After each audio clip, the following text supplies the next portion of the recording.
our president will start a war with Iran because he has absolutely no ability to negotiate. He's weak and he's ineffective. So the only way he figures that he's going to get reelected, and as sure as you're sitting there, is to start a war with Iran. Now, I'm more militant and more militaristic than the president. I believe in strength.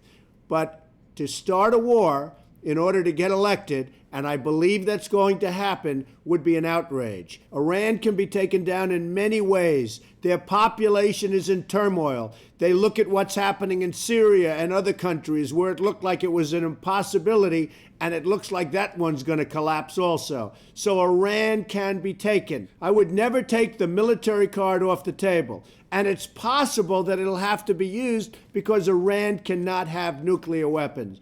But you've got to exhaust other possibilities. And we're in a great position to do it.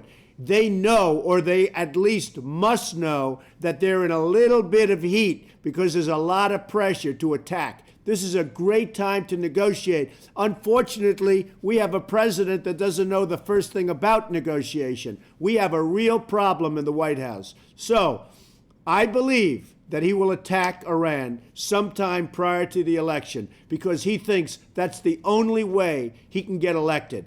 Isn't it pathetic? Well, they finally cleared out the protesters, and it's about time. It's great that the protesters are no longer allowed to put up their tents and have a lot of fun or whatever they were having.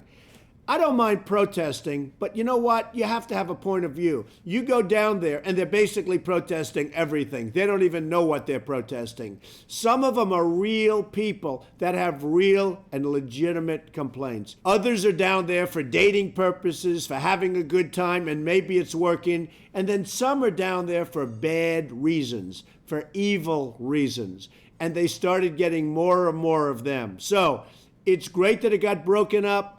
It'll probably come back in smaller forms, but they've got to know what they're protesting first. You have some very good people there, but you also have some real lemons. So, congratulations. It's sort of over for now. Let's see what happens in the future. But tents and living like that, it should not be allowed.